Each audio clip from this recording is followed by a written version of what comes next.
9 months married, and she wanted half my fortune. No prenup, no warning, just I don't love you anymore. She had everything, mansion, Mercedes, yacht trips, but she wanted more. Then I discovered her boyfriend, the fake pregnancy, and her mother's 5 previous divorces worth $7 million. They thought they'd found their next victim. They were wrong. My name is Blake Fontaine. I'm 43 years old, and I own a piece of something millions of people only dream about, the Miami Thunder, our city's NBA franchise. Well, 7% of it anyway. That's 7%, combined with my commercial property investments across South Florida, and my stake in 3 luxury car dealerships, put my net worth somewhere north of $50 million. I'd build it all from the ground up, starting with a single used car lot in Hialeah 20 years ago, and grinding my way through every setback, every rejection, every deal that almost fell through. I met Amber Monroe at a charity gala at the Paris Art Museum. She was 29 then, working as an event coordinator for a high-end catering company. She had this effortless elegance, moving through the crowd in a black dress that probably cost more than most people's monthly rent. Auburn hair that caught the light just right. Green eyes that seemed to see straight through the usual nonsense of small talk. When she approached me near the bar, I was impressed that she knew who I was without making it feel like she'd researched me. "Mr. Fontaine," Amber said, extending her hand with a smile that could light up a room. "I wanted to personally thank you for your contribution tonight. The Children's Hospital will be able to expand their cancer wing because of donors like you." Most women at those events wanted to talk about the team, ask for tickets, angle for an introduction to the players. Amber talked about the cause, about making a difference, about what real wealth should be used for. I was hooked. We dated for 8 months. Dinners at Zuma and Stubborn Seed, weekend trips to Key West on my boat, front row seats at Thunder games where she'd actually pay attention to the game instead of taking selfies. She quit her job after 6 months when I told her she didn't need to work those crazy hours anymore. I proposed on New Year's Eve at my waterfront estate in Coral Gables, with fireworks exploding over Biscayne Bay and a 10-carat diamond ring from Tiffany's. We got married 3 months later in a ceremony that cost more than most people's houses. The Biltmore Hotel, 400 guests, live orchestra, Dom Perignon flowing like water. My sister Amelia told me I was rushing things, that I barely knew Amber, that something felt off about how fast everything was moving. I told her she was jealous of my happiness. I wished to God I'd listened. The marriage lasted exactly 9 months and 12 days. We just gotten back from dinner at Sea Salt and Pepper, and Amber was unusually quiet during the drive home in my Range Rover. I figured she was tired. When we walked into the house, I headed to the kitchen to pour myself a scotch. "Blake, we need to talk," Amber said behind me, her voice flat and emotionless. I turned around, glass in hand. "What's wrong?"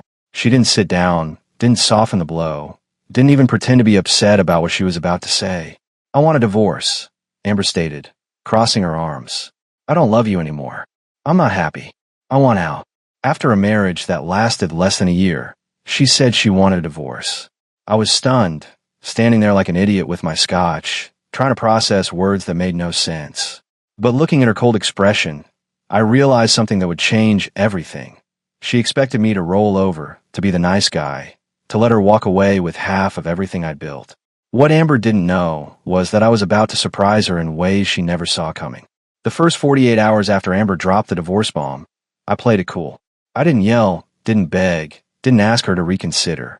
I just nodded, told her we'd figure it out like adults, and went about my business. She probably thought I was in shock, too stunned to react. The truth was, I was already 3 steps ahead.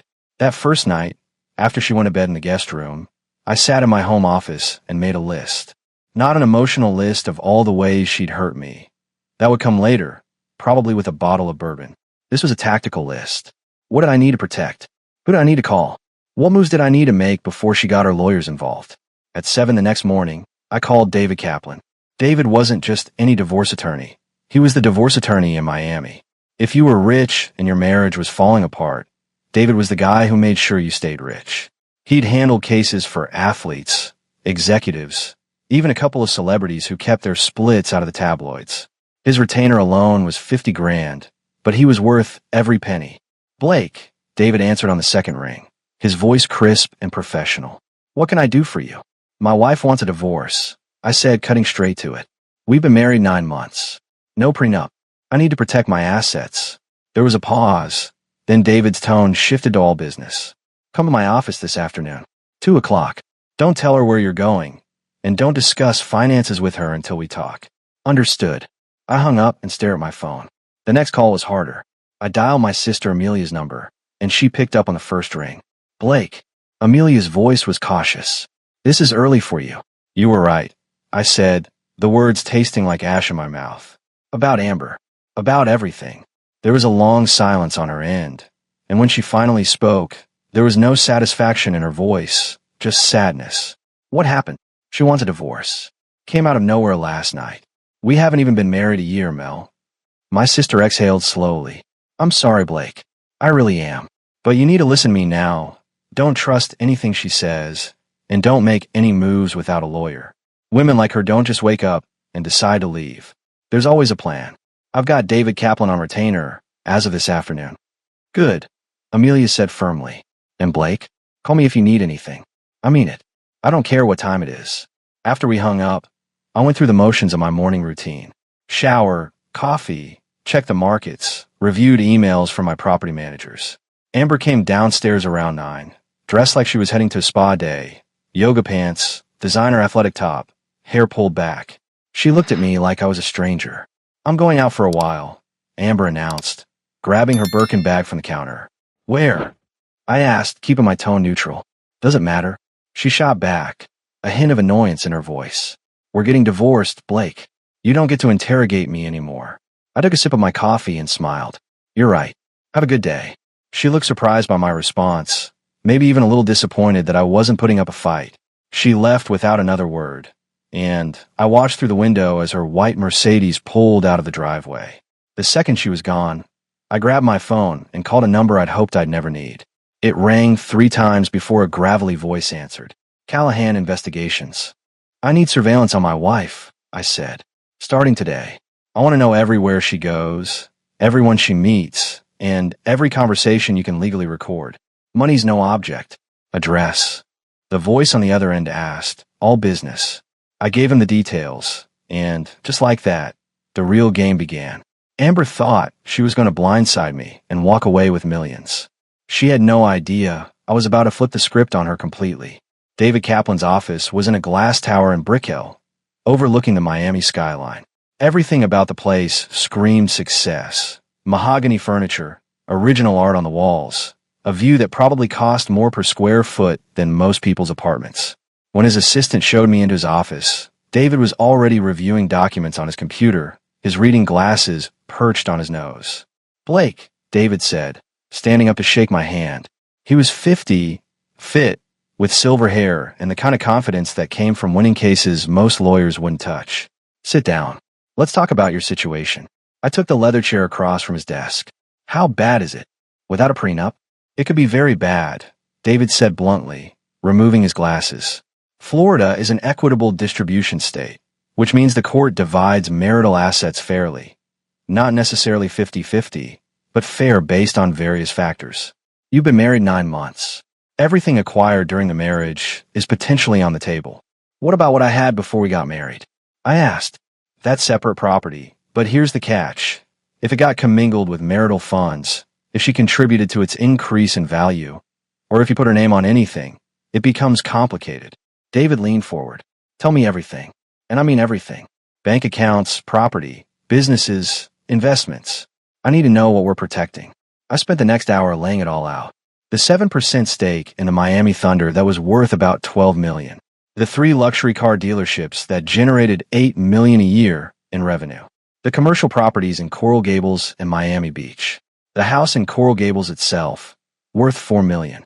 Investment accounts, retirement funds, the works. David took notes, occasionally asking questions, his expression never changing. When I finished, he sat back in his chair. First thing we do is freeze everything, David stated firmly. I'll file a motion to prevent her from accessing joint accounts or selling any assets. Second, we need to establish that most of your wealth is separate property acquired before the marriage. Third, and this is important, we need to know if there's another man. If she's been unfaithful, it won't give us grounds for divorce in Florida, but can impact alimony and division of assets if we prove she was planning this.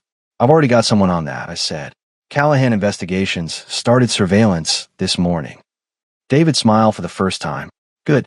You're thinking like a businessman, not an emotional husband. That's going to save you millions. He paused. One more thing, Blake.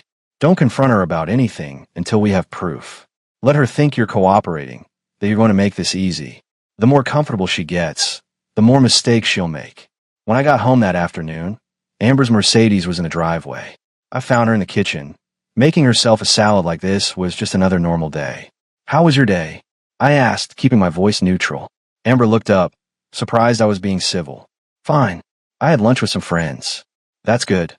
I replied, opening the fridge to grab a water.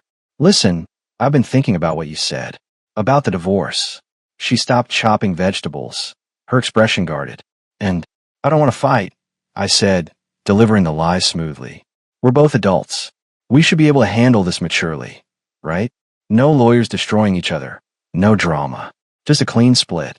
I could see the relief wash over her face. She'd expected me to fight, to beg, to make this difficult. Instead, I was giving her exactly what she wanted, or so she thought. I'm glad you're being reasonable about this, Amber said, a small smile playing at her lips. I was worried you'd make this ugly. Why would I? I shrugged. If you're not happy, you're not happy. I just want us both to move on with our lives. That night, I got a text from Callahan Investigations. Just an address in South Beach and a time, 2:47 p.m. The next message was a photo. Amber, walking into the W Hotel with a guy I'd never seen before. He looked younger than me, probably early 30s, athletic build, the kind of guy who spent more time at the gym than at work. The following morning, more photos came through. Amber and this guy having breakfast at a sidewalk cafe in Wynwood, holding hands across the table, laughing. Another photo showed them getting into his car, a leased BMW 4 Series, according to the report. Not exactly the caliber of vehicle Amber had gotten used to. I forwarded everything to David with a simple message. Found him. His response came back immediately. Perfect. Keep the evidence coming. Don't let her know we have anything. 3 days later, my investigator delivered a full report. The guy's name was Tyler Reed, 28 years old, worked as a personal trainer at an upscale gym in Coconut Grove, lived in a rented apartment in Brickell, drove a leased car, had about $43,000 in debt between student loans and credit cards. In other words, he was broke, and my wife was throwing away a $50 million marriage for him. I'd been married to Amber for less than a year, and she'd blindsided me with a divorce. I'd been stunned at first, sure, but that shock had transformed into something sharper, something focused. Now I was ready to surprise her right back, and she wasn't going to like it. The morning after I got Tyler Reed's full background report, I called David Kaplan. I need to move fast, I told David. What's our next step? We restructure everything. David replied without hesitation. Your business assets, your properties, your investment accounts. We need to establish clear documentation that these are separate properties or business entities that she has no claim to. How long will that take? If we move now before she files? 2, maybe 3 days. I've already got my team working on it. I met with David and his associates that afternoon. They brought in a forensic accountant named Patricia Doyle, a sharp woman in her 50s who specialized in high net worth divorces. She spread financial documents across the conference room table like a general planning a military campaign. Mr. Fontaine, Patricia began, adjusting her glasses. Your car dealerships are currently structured as LLCs, which is good. But your personal name is on the ownership documents. We need to transfer those to a holding company that predates your marriage. Can we do that legally? I asked. Absolutely, Patricia confirmed. You owned these businesses before you met Amber. We're simply restructuring the ownership to reflect that these are business assets, not marital property. It's corporate reorganization, perfectly legal. David jumped in. The commercial properties are trickier. You bought 2 of them during the marriage, even though you used funds from before the marriage. We'll need documentation showing the source of funds and establishing that Amber contributed nothing to their acquisition or management. She didn't, I said firmly. She never worked a day during our marriage, never contributed $1 to any business decision. Perfect, David said with a slight smile. That makes our case stronger. Over the next 3 days, we moved like a special ops team. The dealerships got transferred into a new holding company. The commercial properties got documented with paper trails showing the source of every dollar used to purchase them. My investment accounts got separated into premarital and postmarital funds. Even the house in Coral Gables got transferred into a family trust, with my sister Amelia as co-trustee, establishing it as a family asset rather than marital property. Meanwhile, Amber had no idea any of this was happening. She spent her days shopping, having long lunches, and sneaking off to meet Tyler. The surveillance photos kept coming. Hotel rooms, beaches, restaurants where she used my credit card to pay for their dates. She was getting sloppy, confident that I was going to roll over. On the fourth day, David called me into his office again. "We're ready," David announced, sliding a thick folder across his desk. "I'm filing a motion for divorce tomorrow, along with a complete asset disclosure showing that 94% of your net worth is separate property. We're also including the surveillance evidence of her affair." "What about alimony?" I asked. David's expression turned almost predatory. "Given the short duration of the marriage, her infidelity, and the fact that she contributed nothing to your wealth, I'm confident we can get the court to deny alimony entirely. She'll walk away with whatever personal items she brought into the marriage and nothing else." That night, I had dinner with my sister Amelia at Stubborn Seed in Miami Beach. She'd flown down from Atlanta when I told her things were moving fast. "How are you holding up?" Amelia asked, studying my face across the table. "Honestly, I'm fine," I said, and I meant it. I was hurt at first, but now I'm just focused on making sure she doesn't steal what I built. Amelia reached across and squeezed my hand. "I'm proud of you, Blake. A lot of men would have fallen apart or done something stupid. You're handling this the right way. I learned from the best," I said with a slight grin. "You told me to be smart, not emotional. I'm being smart." The next morning, David filed the papers. By noon, Amber had been served at the house. I wasn't there. David had advised me to stay away, let the process server do his job, and avoid any confrontation. My phone rang at 12:15. It was Amber, and she was screaming. "What the hell is this, Blake?" Amber's voice came through shrill and panicked. "You're suing me for divorce. You're claiming I'm having an affair. Are you?" I asked calmly. "That's not the point," she shouted. "You told me you weren't going to make this difficult." I lied. I said simply, "You wanted a divorce, Amber. You're getting one, just not the one you planned." I hung up before she could respond. And for the first time since this nightmare started, I smiled. She thought she had me figured out. She was about to learn just how wrong she'd been. The divorce proceedings moved faster than I expected. Amber hired an attorney, some hotshot from Fort Lauderdale named Gregory Winters, who specialized in protecting women's rights in divorce. The guy was all talk, constantly sending threatening letters about how his client deserved to be fairly compensated for emotional damages, and how I was being unreasonably aggressive. David Kaplan ate him alive in every motion. 2 weeks into the process, David called me into his office. His expression was different this time. Not satisfied, not confident, concerned. "We've got a problem," David said, sliding a document across his desk. I picked it up and read the header, "Petition for child support and custody." My stomach dropped. "She's claiming she's pregnant?" I asked, looking up at David. "We haven't slept together in over 2 months." "That's not what she's saying," David replied, his jaw tight. "According to her filing, she's 4 months pregnant. She's claiming the child is yours and demanding child support, medical expenses, and that you maintain her health insurance." I did the math in my head. 4 months ago, we were still together, still sharing a bed. It was possible, if the baby was actually mine. "I want a DNA test," I said immediately. "We'll demand one, but Florida law is tricky," David explained, leaning back in his chair. "If she's pregnant, we can't force a paternity test until after the baby is born. That's 5 months away. And in the meantime, if a judge believes there's a possibility the child is yours, you might be ordered to pay temporary support." "That's insane. That's family court," David said grimly. "But here's what concerns me more, the timing. She's been seeing Tyler Reed for at least 2 months, probably longer based on the surveillance. If she's 4 months pregnant, there's a good chance that baby isn't yours." The words hit me like a punch to the gut. Not because I wanted a child with Amber. That ship had sailed the moment she asked for a divorce. But because if she was pregnant with Tyler's baby and trying to pass it off as mine, that was a whole new level of fraud. "What do we do?" I asked. David tapped his pen on the desk, thinking. "We fight the support motion and demand a DNA test immediately after birth. In the meantime, we dig deeper into her relationship with Tyler. If we can prove they were together before she got pregnant, it raises reasonable doubt about paternity." I left David's office and called my investigator. "I need everything on Tyler Reed and Amber's relationship.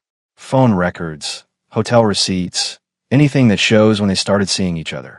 I'm on it, Callahan replied. Give me 3 days. That night, I sat in my home office staring at old photos from our wedding. Amber in her white dress, smiling like she meant those vows. Me, stupidly believing we were building something real. Had she been planning this even then? Had she gotten pregnant deliberately, knowing she could use a child as leverage? My phone buzzed. It was my sister Amelia calling from Atlanta. Blake, she said when I answered. I heard about the pregnancy claim. How are you holding up? Honestly, Mel, I don't know if I'm angrier about the possibility she's lying, or the possibility she's telling the truth and trying to trap me with a kid. Amelia was quiet for a moment. Do you think it's yours? The timeline works if it is, I admitted. But she's been with this trainer for months. It could be used just as easily. Then you fight for that DNA test, my sister said firmly. Don't let her manipulate you with this, Blake. If that baby is yours, you'll do the right thing. But if it's not, you need to prove it and walk away clean. 3 days later, Callahan delivered his report. Hotel receipts showed Amber and Tyler had been meeting at the W Hotel for nearly 4 months, which lined up exactly with when she claimed to have gotten pregnant. Credit card statements showed she'd bought pregnancy tests at a CVS near Tyler's apartment, not near her house. But the real bombshell was a text message Callahan had obtained through legal channels. It was from Amber to her mother, Patricia Monroe, sent 2 weeks before she asked me for a divorce. The message read, pregnant. Not sure whose it is. Might as well use it to my advantage either way. I stared at that text for a full minute, rage building in my chest. She didn't even know who the father was, and she was willing to pin it on me, the guy with millions, rather than Tyler, the broke personal trainer. I forwarded the text to David with one word, evidence. His response came back immediately. This changes everything. Emergency hearing tomorrow. Be ready. The next morning, David filed a motion to dismiss the child support petition based on fraud. He included the text message, the hotel receipts, and affidavits from Callahan's investigation showing Amber's affair timeline. By noon, Amber's lawyer had withdrawn the pregnancy claim entirely. By the end of the day, Gregory Winters had withdrawn from her case completely. David called me that evening. She just lost her biggest leverage. Without the baby angle and with proof of infidelity, she's got nothing. We're going to destroy her in court. For the first time since this nightmare started, I felt something close to justice. With the pregnancy fraud exposed, I thought we'd seen the worst of what Amber could throw at me. I was wrong. The real architect of this disaster wasn't Amber at all. It was her mother, Patricia Monroe. David Kaplan called me on a Friday afternoon with news that made everything click into place. I had my investigator dig into Patricia Monroe's background. David said over the phone, Blake, you need to sit down for this. I was already sitting in my office at the car dealership, reviewing sales numbers. What did you find? Patricia Monroe has been married 5 times, David explained, his voice grim. 5 times, Blake. Each marriage lasted between 18 months and 3 years. Each husband was wealthy, and each divorce left her with substantial settlements. He rattled off the details. Husband number 1, a construction company owner in Jacksonville. Divorced after 2 years, Patricia got $600,000. Husband number 2, a physician in Fort Myers. Divorced after 20 months, she got $900,000. Husband number 3, an investment banker in Orlando. Divorced after 3 years, $1.4 million. Husband number 4, a restaurant chain owner in Tampa. Divorced after 2 years, $2.1 million. Husband number 5, a retired airline pilot with real estate investments. Divorced after 18 months, $2.2 million. She's made $7.2 million from divorces, I said slowly, the full picture becoming clear. She's a professional. Exactly, David confirmed. And here's the kicker. I found emails between Patricia and Amber from before you two even got engaged. Patricia was coaching her, teaching her how to play you, how to gain your trust, when to make her move. Can you prove that? I asked, my hands gripping the desk. I can do better than prove it, David said. I can put Patricia Monroe on the stand and expose her entire operation. But I need your permission to go nuclear on this. It's going to get ugly, and it's going to be very public. Do it, I said without hesitation. I want everyone to know exactly what kind of people they are. David filed a motion to include Patricia Monroe as a witness in the divorce proceedings, citing evidence of fraud and conspiracy to defraud. Amber's new attorney, a public defender she'd been forced to hire after Gregory Winters quit, tried to block it, but the judge allowed it. The deposition happened in a conference room at David's office. Patricia Monroe showed up looking like she was heading to a country club. Designer dress, expensive jewelry, professionally styled hair. She was 58 but could pass for 45, with the kind of maintained appearance that came from living off other people's money. David didn't waste time with pleasantries. He started with her marriage history, making her confirm each husband, each divorce, each settlement. Patricia tried to play it off as bad luck in love, but David systematically tore apart that narrative. "Mrs. Monroe," David said, pulling out a printed email. "Can you explain this message you sent to your daughter Amber 2 months before she married my client? I'll read it for the record. Remember what I taught you. Make him feel like the hero. Let him think it's all his idea. And when you're ready to leave, make sure you've documented everything. The right lawyer can get you half of everything he has." Patricia's face went pale. "That's taken out of context." "Really?" David pressed. "Because here's another one from 3 weeks after the wedding. How's it going with Blake? Have you started looking for your exit strategy yet? Remember, you need at least a year for it to look legitimate." The deposition went on for 3 hours. By the end, Patricia had invoked her Fifth Amendment right against self-incrimination 17 times. David had gotten everything on record: the pattern of marriages, the coaching emails, even bank statements showing Patricia had received $30,000 from Amber the month before she asked me for a divorce. Amber had paid her own mother to help her divorce me. That evening, I met with my sister Amelia at my house. She'd flown down from Atlanta to support me through the final stages of the divorce. "I can't believe people like this exist," Amelia said, shaking her head. "It's like they turned marriage into a business model." "That's exactly what they did," I replied, pouring us both whiskey. Patricia raised Amber to be a con artist. This was never about love or building a life together. I was just a target. "How are you feeling about all this?" my sister asked gently. I thought about it for a moment. Honestly, I'm relieved. Relieved that I found out after 9 months instead of 9 years. Relieved that we didn't have kids. Relieved that I've got the resources to fight back. I took a sip of whiskey, and I'm grateful for you, Mel. You warned me, and I didn't listen. I'm sorry. Amelia reached over and squeezed my hand. "You don't have to apologize, Blake. You're a good man who wanted to believe in someone. That's not a weakness. That's just being human." The trial date was set for 3 weeks out. David was confident we'd win, especially now with Patricia's deposition on record. Amber would walk away with nothing, just like she deserved. But more importantly, I'd walk away with something valuable, a hard lesson about trust, and the knowledge that I'd never let anyone play me like that again. The trial took place in a Miami-Dade County courtroom on an August morning. Judge Helen Rodriguez presided, a no-nonsense woman in her 60s with zero tolerance for fraud. Amber sat at the plaintiff's table looking nothing like the confident woman who'd asked me for a divorce. She'd lost weight, her expensive clothes replaced with something off the rack. Tyler had dumped her the moment the pregnancy fraud came out.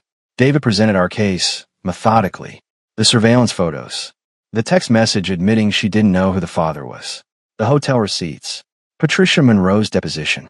The emails coaching Amber on how to manipulate me. Amber's attorney tried to paint her as a victim. Judge Rodriguez wasn't buying it. "Counselor," the judge interrupted, "your client deliberately deceived this courtroom with a false pregnancy claim and attempted to defraud the defendant of millions. Where exactly is the victim?" The attorney had no response. Judge Rodriguez delivered her ruling the same day. The marriage was dissolved. Amber received $0 in settlement, 0 alimony, and was ordered to pay $50,000 toward my legal fees. The judge also referred Patricia Monroe's case to the state attorney for potential criminal charges. As we left the courtroom, Amber tried to approach me. David stepped between us. "Blake, please," Amber said, her voice breaking. "I'm sorry.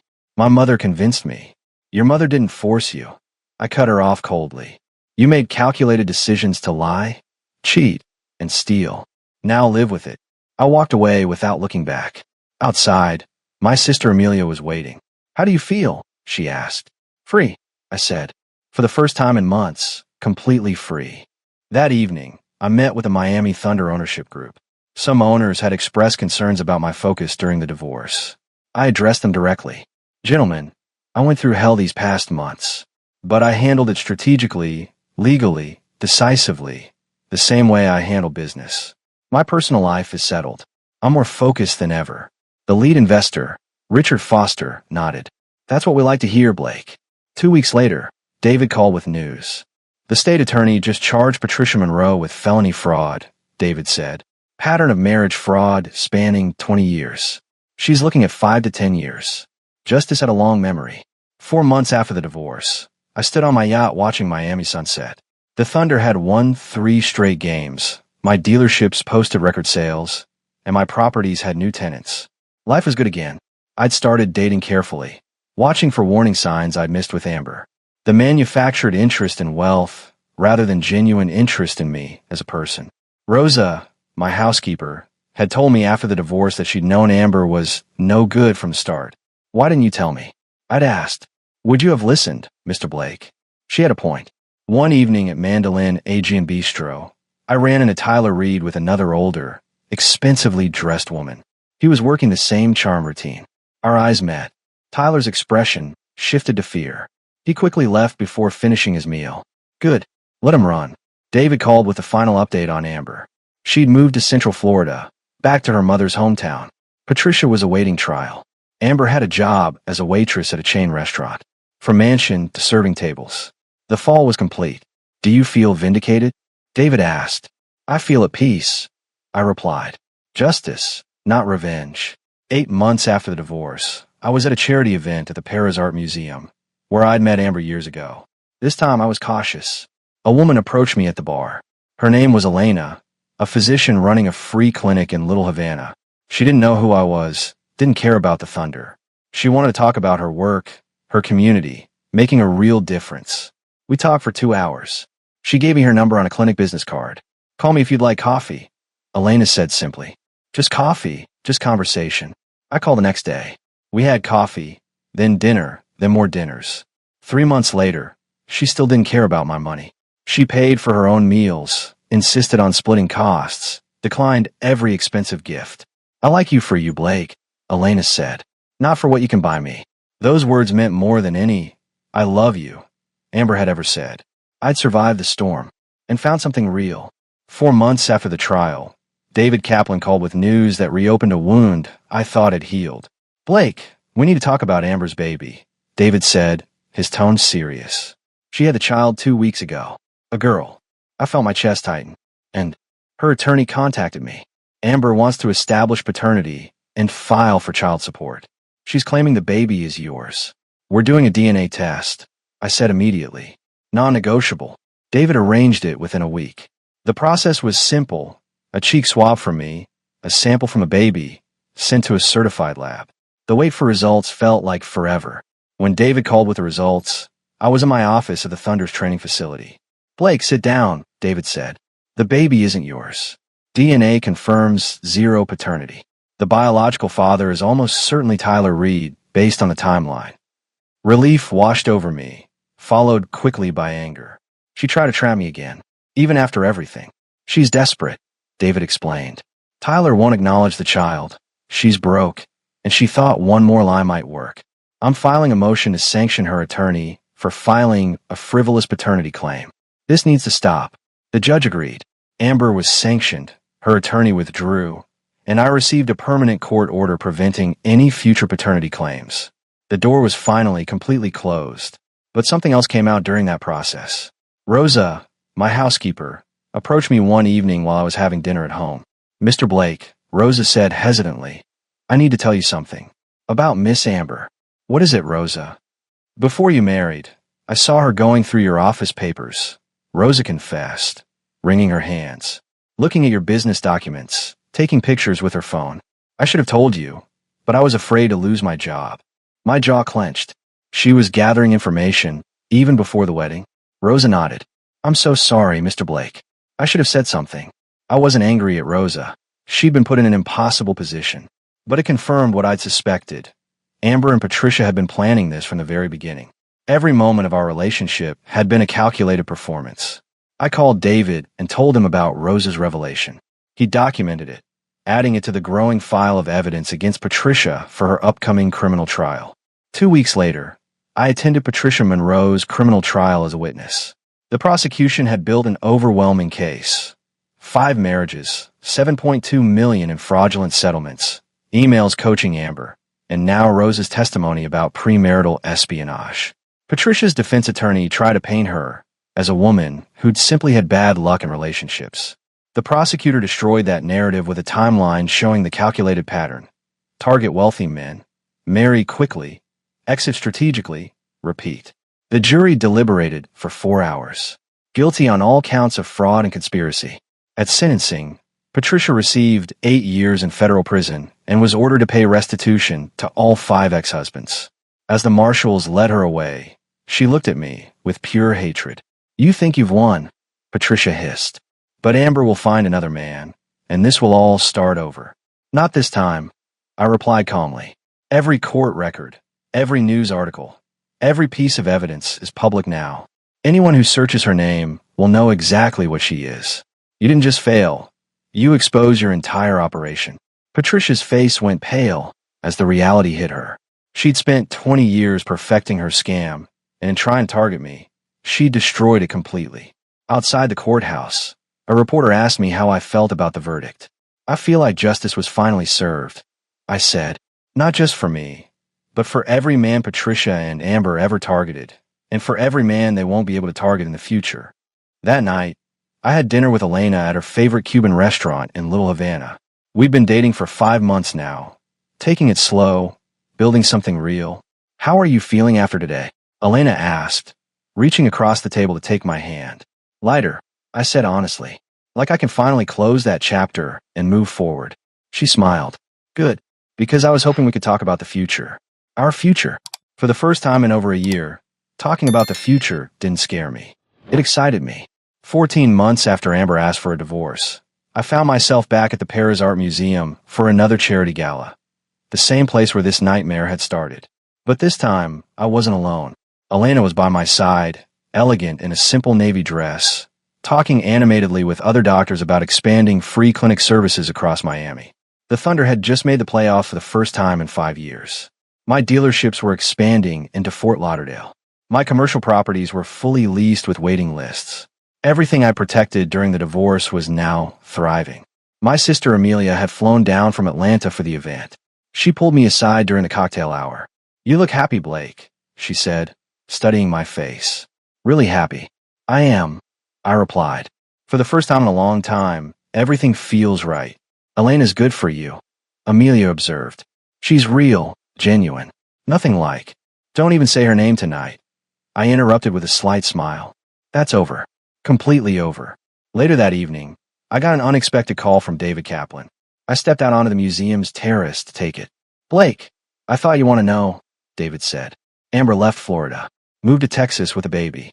She's using her maiden name now, Monroe. She deleted all her social media." "Good," I said simply. "The farther away, the better." "There's more," David continued. 3 women have reached out to me in the past month.